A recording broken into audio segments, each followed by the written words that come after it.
Yeah. What's good, everybody? It's your boy Piston Mike back again on the mic with another video. It's about the Pistons draft prospects to watch out for. I believe in the next year's draft in 2022. I'm gonna get on here and talk to. It's gonna be some old dude in here, so I'm just waiting on him. But what's up? Um, but other than that, yeah, I'm just gonna wait until you get here. I ain't really gonna do too much talking. How everybody day going? Um, what prospects do y'all want to see on the Pistons? You know, so yeah, we're going to see. Um, we're going to see. It should be interesting. Did I add him?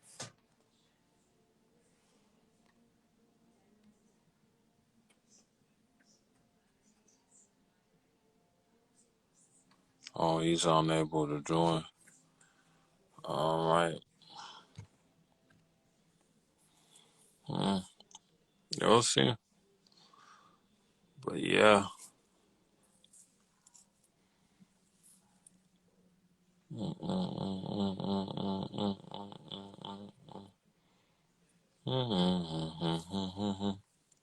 How's everybody doing today, man? I'm doing all right. Happy Monday. Happy fun day, I guess. You know, tomorrow gotta get back to work. Gotta get back to the grind. Um, Let me know what videos y'all want to see from me next. But you guys old dude can't make it on here, so probably gonna end this. Oh, he's joined. Can I add him in here now? Let me see. See if I can add him.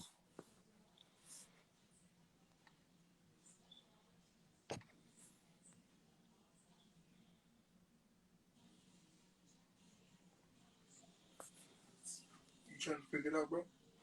Yeah, I just tried to add him and said he couldn't get in here. Let's see. I just tried to again, so we'll see.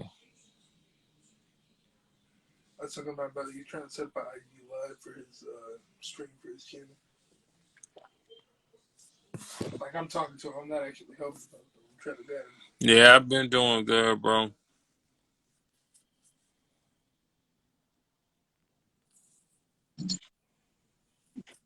What's good with you?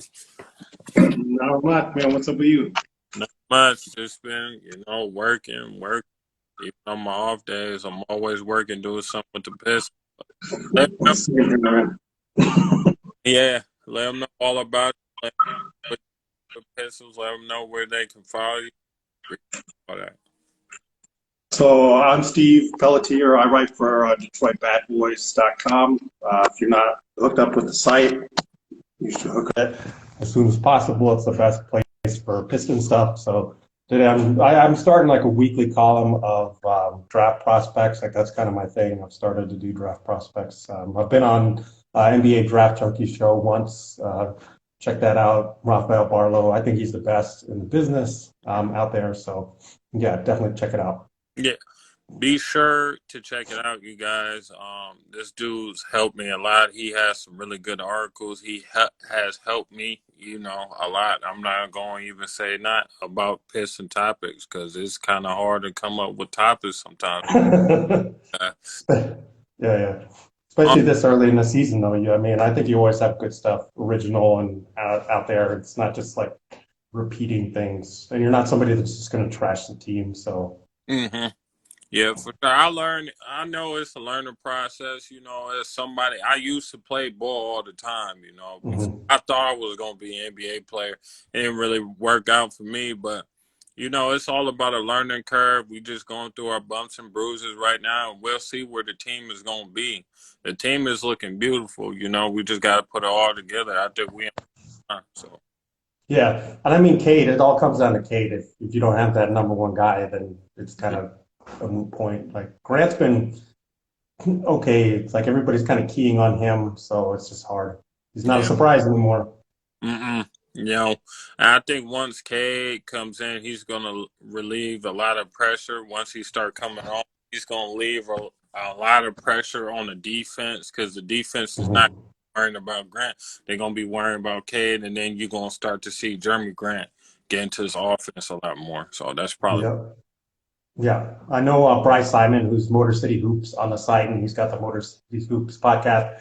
He's been saying rim pressure, like that's what he always wants to see. And he played at American University under Jeff Jones when they made it to the tournament. Think it was like in the early 2010s. So I mean, this guy is like legit knows his stuff, you know. mm, Um, and he's been saying that rim pressure. That's the thing I think that's missing. It's why like the 3-point shot isn't falling. Like everybody's just crowding the shooters like Sadiq and mm, Frank Jackson to where nobody's getting to the rim that much. So there's really not that much else they can do but chuck up threes at times. So yeah, yeah. It's definitely crazy, definitely interesting. But we're going to get into the prospects of next year's draft that Piston fans should keep an eye on.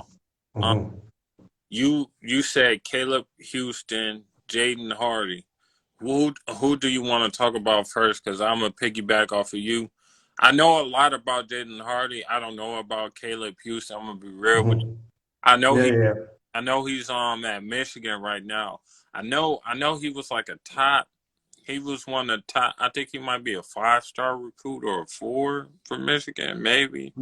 yeah. He's like 4 or 5 star. I'm not sure either. I mean, just put it out there. I went to Michigan, so go blue. I'm all for all the Michigan guys. Like I think Frankie Collins will probably fall under the radar too. Although like Dickinson's a prospect, but he's like, you know, it's hard to tell when you have a big guy that doesn't really shoot or play like switch defense. But Caleb Houstan, he played with Kate actually at Mount Verde the past couple of years. So there's already that connection too. The MO on him is that he's a shooter first and foremost. He can play either the 2 or the 3, maybe even the 4. Like I've heard that kind of thrown out there from people locally at Michigan. But we'll see. They have a couple other guys. I want to say the other 4 star guy, not Frankie Collins. It's like Musa. I forget his last name. He's Oh, probably taking the 4. I know. Yeah, Oh, he a big dude. He power forward. He kind of long yeah, or whatever. yeah, Yeah, he'd be real yeah. nice with Isaiah Stewart. I really think we need somebody to go with Isaiah Stewart down low and get the blocking shot. We need a defensive or two. That's that's what we need. We need to get another one of those. Somebody, whether it's Yeah. agency next year. I mean, that's if we want to take our team to the next level. That's going to have to happen because nobody can rebound. Like the rebound is crazy, crazy bad right now. Yeah, I mean, I know Casey's been talking, or Coach Casey talked a lot about Jeremy Grant needing to rebound more, but I actually think Cade is going to fill in that role a little bit more. I Mm, mean, even in the short amount of time he played on Saturday, mm, he got 7 rebounds. So like they're already showing that. And if you watched him a lot at Oklahoma State, he actually was playing kind of like a power forward role on defense, where he was like a weak side rim protector, and he would be just a little bit off of the key. And when you know, the center would rotate out, he would pick up and clean up. And he got a lot of rebounds, and that's how he got a lot of his points, was just picking up the rebound, pushing in transition, mm. getting an easy assist or getting an easy bucket. So I think he's probably going to pick up a lot of the rebounding stuff. And Sadiq's actually rebounded better than I thought he would. And I'm a big Sadiq guy, so Yeah, I mean, the way that he transformed his game is absolutely crazy because at first you just think he's gonna be a shooter, a sniper. Then he comes back and he kind of looked like he trying to be like Jimmy Butler or like Militant. Get the turnaround faders going to the basket, doing these Euro finishes. I'm like, yeah, hey, okay, I like. yeah. I I like. think he's leading the team in assists right now too. He's like 1 or 2. I know that for sure. So I he's like, yeah, never thought that. Never. yeah. In that draft, I was writing about him a lot because he was who I wanted the Pistons to pick for sure, since they had like no wings to speak of at that point. And I was saying he could be a secondary ball handler at least, and that seems like what he's turning into. You know, he's the leading scorer right now, 6 games in, and he's one of the few guys that looks actually like, you know, demonstrative is the word of like, I'm going to take the ball. Nobody's getting a shot. I'm just going to make something happen. because none of y'all are doing anything right now. Yeah, I like Sadipe a lot too when he came out of the draft. I wanted the Pistons to get them because it's just something that I knew he was gonna be like Yeah. he was gonna do good in the league. Like I didn't know it was gonna be this fast, but I knew he was gonna do good. Just the way that his game was, he had a nice, smooth game, a real good jump shot. Can get Mhm. his spots. I was like, oh yeah, he gonna do good in the league. And you know what I'm saying? Got a good frame on him, 6'8", good frame. So I was like, oh yeah, he gonna get buckets in this league, and he's getting buckets right now. So Yeah, for sure. So to circle back to Caleb Houstan, I know we're getting off track here. He yeah, like fits right in between Sadiq and Grant in terms of like another shooter. And that's what his MO, like I said, it's been so far is he's primarily a shooter because that's what he did at Mount Ford. He provided space for like Day'Ron Sharp, Scotty Barnes, Cade Cunningham, that team that he was on. He was mainly the guy in the corner out on the 3-point arc, just providing space for all these dudes. So we know he can do that. The relationship with Cade is already there too, so that's a big plus as well too. So they already have chemistry. They already have a working relationship. Pretty good defender too, from what I understand. And like being at Michigan and understanding Coach Howard now, what he's trying to build and who he is, just as a dude and a coach. Like he's not going to bring somebody in that's going to be a liability on the defense. He's definitely not going to play a freshman that doesn't understand like rotations and is going to be aggressive on that end. I mean, we saw what he did with Franz Wagner. We've seen what he's done just carrying on from Beeline, and I actually think he's going to do a lot better and has done a lot better than Beeline, which says a lot, you know. yeah, So a nice 3 and D. The only thing I'm unsure on because he's the one of the few guys I don't know a lot about in terms of what else he can do. Because again, he was on that Mount Verde team that a lot of people have said is the most like powerful and maybe the best high school team of all time. Because yeah, they even had Balša Koprivica 2 seasons ago, and like the season before, what is that, 2019-ish maybe? It was like Moses Moody, Cade Cunningham, um, Day'Ron Sharp, Scotty Barnes. Like it's just unbelievable. So he's been in this like complementary role for a long time. We'll see if he has any other off the bounce kind of game at Michigan, or if they will continue to kind of slot him into the Isaiah Livers spot. Because I feel like that's where Coach Howard is going to put him initially, because that's really what a Livers was like, okay, provide space, cut to the rim occasionally, get stuff off the bounce, but really we're going to rely on point guards, Mike Smith and Eli Brooks mainly to, create offense, and then Livers can fill in here and there. I yeah. feel like that's what Caleb Houston's going to do, but we'll see. Yeah, I mean, it should be interesting prospect. We need shooting that we can get because as of right now, I mean, like our 3-point shooting most nights has been god awful. Like it just has. Yeah. So I think Josh Jackson's been the best shooter so far, and he's shooting like 33%. Because I was just looking up the numbers this morning, like how bad is it? Yeah, it's bad. yeah, it's crazy. Now, Jayden Hardy, I do know something about him. Speaking of shooting, right? That dude can shoot it. I mean, I'm talking about like what like 33, 35 feet, just pull up and just that boy. Yeah. he looked real nice. I don't know. I think he's gotten off to a pretty rough start in the G League so far. I ain't heard nothing about him, but if he could come along, he's gonna be a scorer, a real nice scorer, and he's from the hometown. He look like if he put all together, he's definitely gonna be nice. A 3-level scorer can do whatever he want, and I would like him on the Pistons a lot, but we'll see. Yeah, I agree. His hometown kid from Detroit, transferred like the last year or two of high school, went to Nevada. So he did his high school there. I know Jalen Rose has been like one of the guys mainly pumping him up because he knew him growing up and stuff. But yeah, you're right. Like legit 30 feet and out shooter from the logo. He did have a rough debut against the Wolves, Iowa Wolves, in their first game. He had 12 points. He shot something like 1 of 8 from three, I want to say, but he had 6 assists. And I think that's one of the things that like people kind of are questioning him about. They think he's like this undersized shooter only.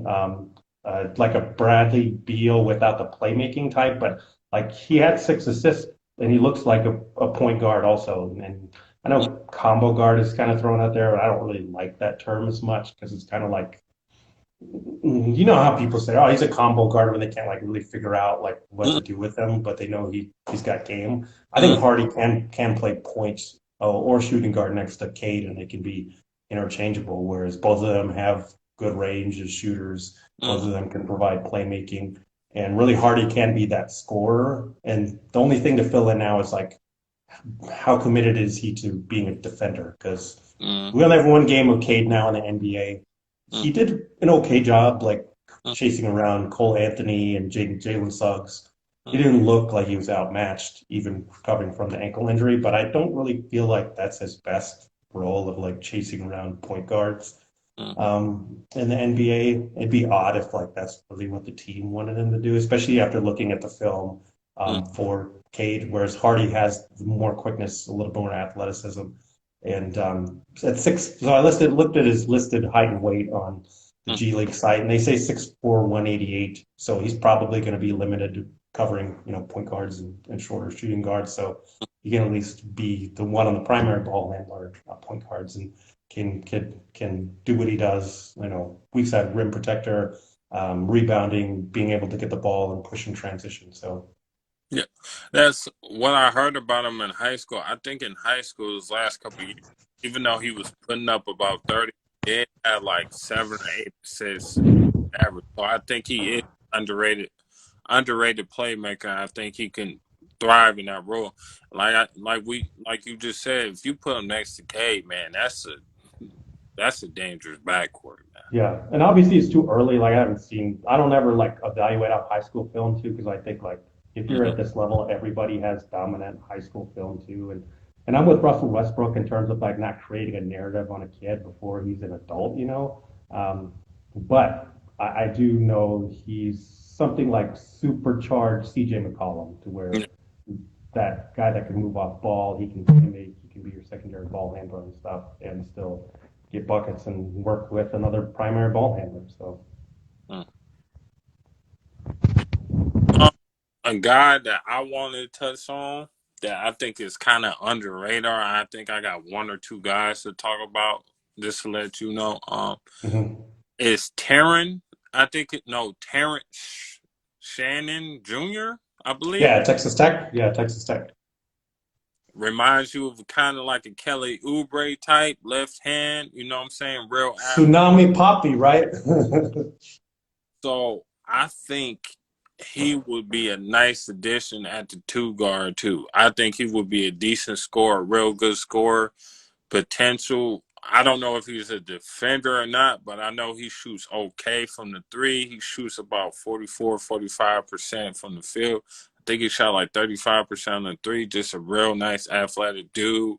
You know what I'm saying? Look like he gives it his all out there. So, look like a good guy to me. I'm very under radar though. Like he'd be an underrated pick, like a 2nd round probably. So Yeah, well, this draft is like odd because after about 10 to 15, then it's like kind of a crapshoot. So guys like Sam Vecini, Matt Penny, Rafael Barlow again, like the guys that get paid to do this year round, they're all kind of said that same thing.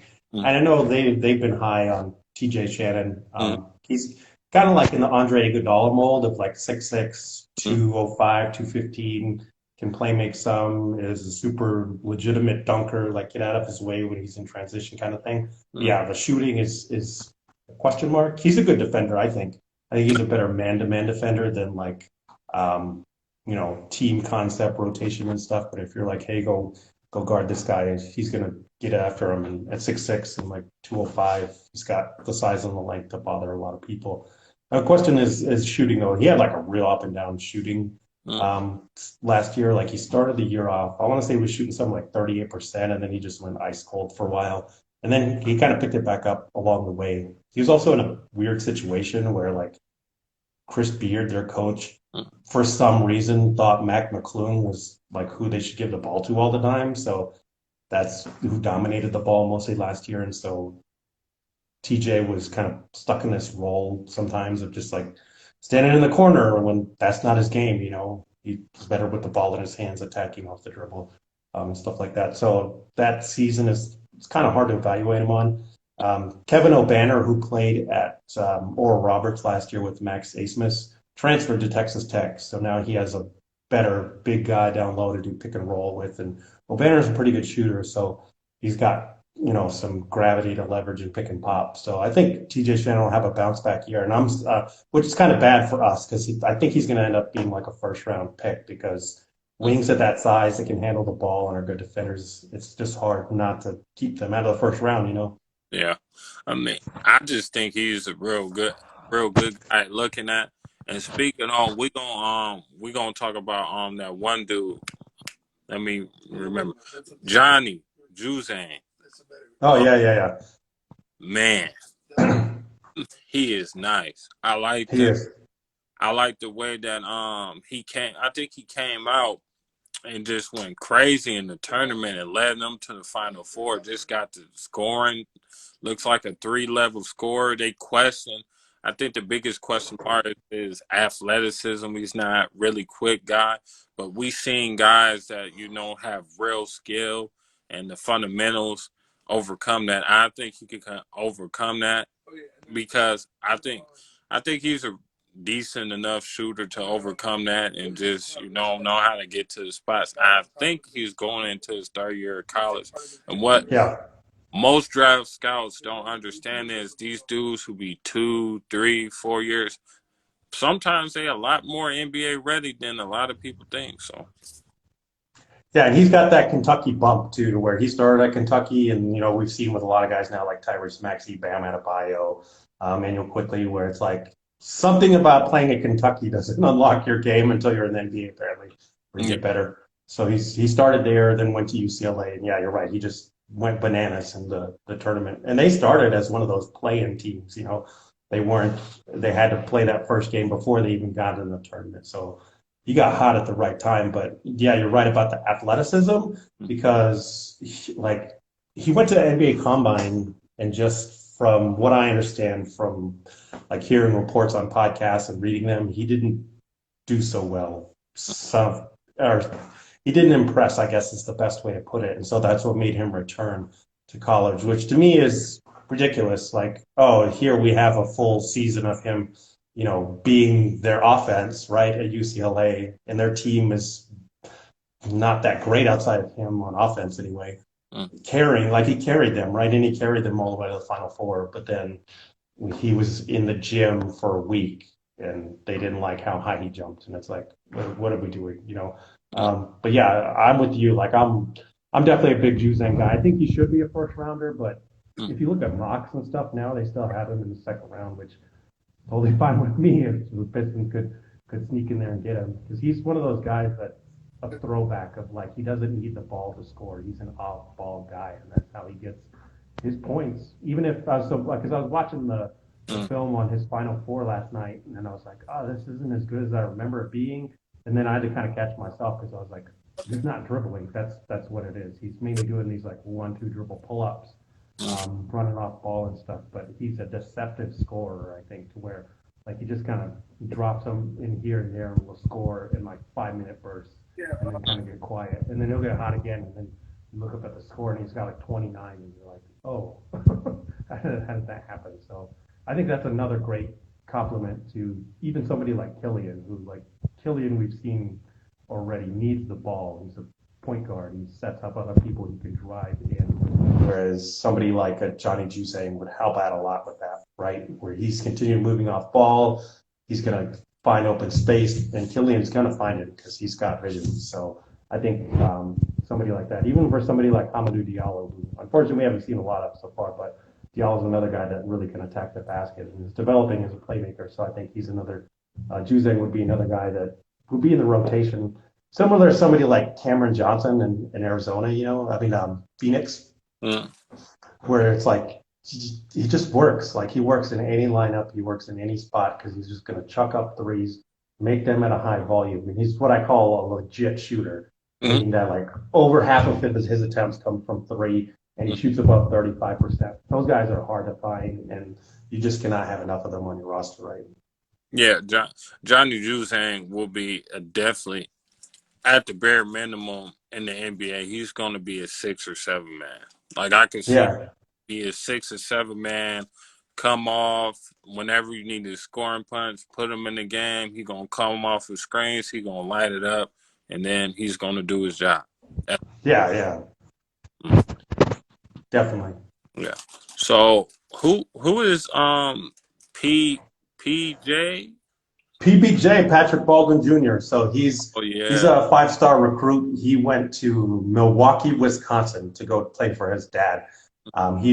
A lot of people thought he was going to go to Duke to form the three-headed monster with Banchero and AJ Griffin, but he decided to play for his dad, which to me always like bumps it up in my mind, and I'm always a fan of these mid-majors. So it's nice to see a five-star guy going there. He made his debut last week against MSOE, which I am sorry, I do not know what that school is. It's like Division III, but he scored 18 points there.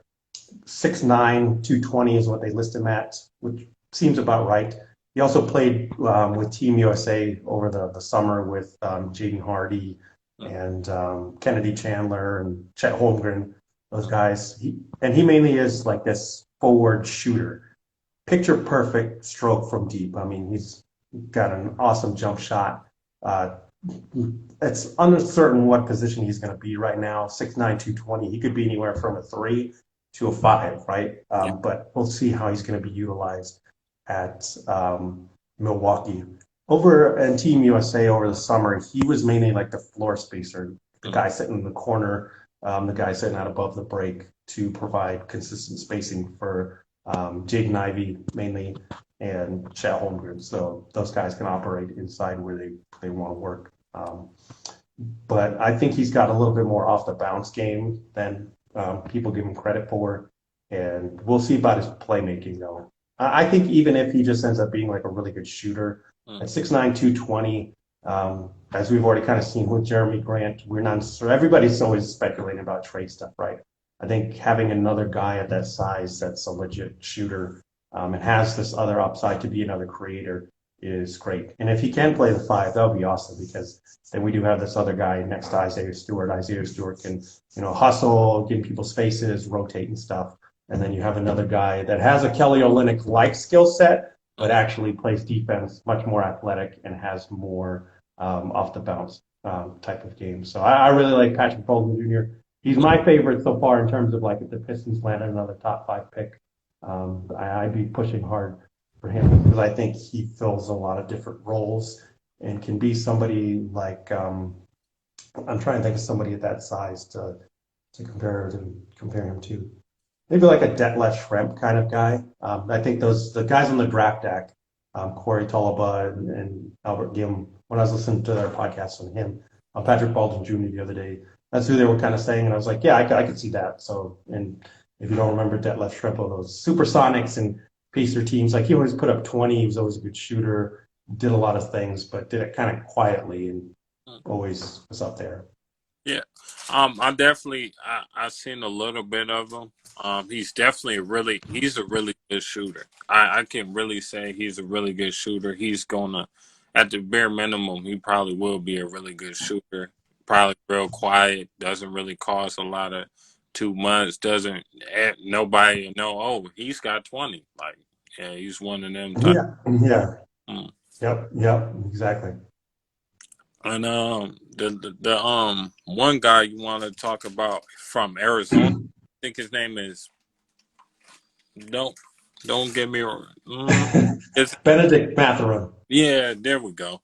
So I'm here in Tucson, like I work at the university, and I grew up an Arizona basketball fan because of Luke Olson. So, I mean, the reputation and the guys they've put out speak for themselves, right? Long line of pros. Benedict Mathurin was somebody that flirted with going through the draft last year, but ended up coming back to Arizona. He put up something like 11.9 points. He was like really close to shooting 50, 40, 90. But he was more of a supplementary, like a complementary role player. He didn't start the year. He played about 11 to 12 games off the bench, and then down the stretch finished. And honestly, his numbers finishing down the stretch weren't that great. But the silver lining to all this is that he plays for Team Canada in the FIBA U19 over the summer. and he was one of their leading scorers. So really took charge, looked like a different guy with the ball in his hands, created a lot in transition, running out there. And he's mainly one of those guys that'll push in transition and then shoot the three. But he did a little bit more of attacking the basket, which I think he did a lot better. But he is definitely one of those guys that's like 40% three-point shooter. He was above 40% last year at Arizona. He was like 34.5, I believe, over the summer in FIBA. So he's got to do that first. He's a jump shooter. He's a three-point shooter. First and foremost, 6'7", 195, primarily a two guard. He shot something like 66.8% at the rim as well. So he's the prototypical 3-and-D guy. And again, he's another guy that will slot nicely between McCade and Achillian, if not. So I wrote an article. He's the first article that I wrote for DetroitBadBoys.com. So if you go to the site, it's up there now. And you can see the shot chart I put up. The games from his FIBA play over the summer in the bronze medal game against Serbia, where they ended up winning. Mathurin scores 31 points, and he was 9 of 10 from the field. And there is 9 of 10 from the free throw line, and he mainly scored inside the arc. He didn't really take much three-pointers for that game. So again, he showed this expanding of his game, being able to attack off the dribble, being able to get to the line, and being able to do things other than just be a three-point shooter. Yeah, I remember seeing them. I think I seen them a little bit. Somebody posted here on Instagram about him. He looks like he's got a little bit of athleticism to him. He definitely looks like a real nice player. So it'd be interesting whether we'll get him or not. One dude I wanted to touch on myself, I think he plays for the G League at 19. I didn't know nothing about him, but I think their debut game, he scored 18. I don't know how to say his last name, but I think, Oh, is that Marshawn Beauchamp? yeah, while I was looking at his game, I'm like, he looked nice. He looked. Yeah. I was a Pistons fan. I would watch him just to see how he doing in the 19. But so far, I'm so impressed. It looks like he dunks the ball a lot, but I like his energy. I like how he plays for him, and look like. I don't know necessarily about the jump shot. We don't really know too much about that yet. But if he's got Yeah. a mid range or a decent 3-point, I would be on the lookout for him because I seen this game. I was like, okay, like he got Yeah. now. Yeah, I know. Me too. Like, I don't really know anything about him. He's somebody I haven't dived into yet because I was mainly on Jayden Hardy and Dyson Daniels. Mm-hmm. But yeah, he jumped up out of nowhere. So he's definitely somebody to keep an eye on now. Definitely have to dive into more of his background and keep an eye on his game. Because, yeah, he definitely has made the biggest impression out of the G League guys so far. Mm-hmm. Yeah, I believe, I don't know how tall he is. I think he's 6'6", 6'7", like 190, 195, I believe. Yeah, I don't know. I can look it up here real quick. So I think he's a 2 or 3 guard for sure. He might be able to play some 4. I don't know if he. So we'll see. I know it's always hard to tell who can play the 4 anymore in today's NBA because there's guys like Cameron Johnson, Robert Covington, who I always say they're wings, and then you see them out there playing the 4, and you're like, oh yeah, I forgot small ball. Yeah. So Beauchamp, yeah, he's 6'7", 175 is what he's listed at. Yeah, he's going to have to bulk up. He's going to have to get in the 2s for sure. But yeah. Another dude I wanted to touch on, I do like Pablo. I do. Paulo? Pablo, yeah, yeah, my bad. I do Yeah. a lot. He is an athletic dude. He can handle the ball decent for his size, or a little bit above decent, depending on who you're asking. And I like his athleticism, and he's got really good post moves, and it looks like he's got a solid mid-range jump shot so far. That's what I've seen for his game. It looks like he needs to work on his 3-point, but I think if you put him next to Isaiah Stewart, it'd definitely be a good pairing because I think he's 6'10", 250. He's already got like an NBA frame. So Yeah. He's a big dude. Yeah, I agree totally there. Good jump shot. it's hard to because his mid range does look so good, and Mm, he obviously can get to it whenever he wants. You would think like, oh, that's going to easily transplant into a 3 point shot, right? That's at least how I feel too. mm. And I think the best like intel I've heard of him on him so far is from the Draft Deck guys. Or Zalaba, if you go check out their podcast on him, their comps were Derek Coleman, and I do not remember. It was another Anthony Mason. That was their comps, and I was like, oh yeah, I could see that because like when I see Paulo, he reminds me a little bit of Carmelo, but I'm like, I don't want to give him that comp because Mm. that's another level, right? Like one of the best 3-4 scorers of all time. Um, but yeah, I could see that Derek Coleman or Anthony Mason, where those guys did put up 20 points consistently, and I guess that Paulo's kind of got this like work ethic question, which I do not know enough about to comment, which is why they kind of gave him the Derek Coleman comp. But yeah, I really like him so far, and I agree with what you said so far about being a complementary piece to Isaiah Stewart, whereas Stewart's a hustler, a defender, gets after on the boards, and Paulo's, this mid-range attacker, can get to that jump shot whenever he wants to, and will really provide more space for Stewart. Yeah, yeah, absolutely. I was intrigued by Jalen Duren, but I don't too much about him. I know he's an old school center. People don't like that, but what I've seen is he's a shot blocker. Um, he's I think he's a 7-footer with like a 7'5" wingspan. He's Yeah, yeah. frame on him. So I wouldn't be shocked if we picked him, but I don't know if we're gonna pick him enough because he don't fit the modern NBA. But I'm gonna keep my eye on him just because he's really good in my opinion. So we'll see. Yeah, he's swole, man. He's Mm, built. He's gonna just bowl people over, but nobody really knows what his basketball skills are yet mm, because the MO on him is he just overpowers people. He'll get the block or the ball down on the low block, put a shoulder into somebody, turn around and just dunk it over them. He'll yeah, get the ball on the mid post again, like just put a shoulder in him, somebody, and try and dunk over them. That's really all we know about him so far. Does he have anything of a jump shot? How much is he going to work in the pick and roll game with Imani Bates and those guys at Memphis? We'll see. He's definitely the best guy in terms of like measurables, but nobody really knows what his basketball skills are, what his go-to moves are, and if he has any kind of a jump shot. yeah, for sure. Is there any more guys you want to talk about or? Just one last one of Dyson Daniels, who I've just started to really get into. He's like 6'6". He's about the same size as Beauchamp, 6'6", like 180-ish.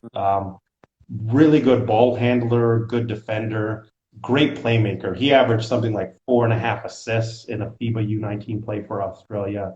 I mean, he was the man on that team. Leading scorer, scored something like 14.4 points. He really got after on defense. Looks like a point guard at 6'6", 180, which again could be a good thing for the Pistons. The main thing with him is his jump shot. He doesn't really go to it that much, and for as good as he works in the pick and roll, like when the defenders go under the screen, he doesn't shoot it enough to really know if that's something that he's worked on or is comfortable with. So that's the main thing why I haven't really brought him up yet. Is we got to see like how much of his jump shot is there, because if people are going under screens and he's not like, giving them that kind of threat to pull them back and then provide more space, then it's going to be hard for me personally to like want him on the Pistons. Yeah. Because if his primary thing is needing the ball in his hands, then he's got to do some other things to help complement Cade, in my opinion. Mm, yeah, for sure. It was great chopping up with you about some basketball. We're gonna have a lot more to come, especially this season. It's gonna be Yeah, for sure. so you guys make sure you go over to power pistonspower.com or No, DetroitBadBoys.com. So my bad. that's all good. DetroitBad.com. Sorry about that, bro. It's all Um good. Make sure you go look at his articles. He does an amazing job. You're going to see a lot more of him on my channel. You're going to see a lot more of live streams from us too, hopefully in the future. So make sure you guys Definitely. you know. Anything else you want to say? Just thanks for having me on, man. If you guys haven't done it already, like, subscribe. Pistons Mike, man, he's the best in terms of just being the Detroit fan representing us all. Yeah. Thank you. I appreciate that. Yes, sir. You know, it was great chopping up with you. Have a great day. Make sure you guys have a great day, and make sure you go check out the website. Yeah, and that's it. All right, brother. Take care. You too, man. Yeah.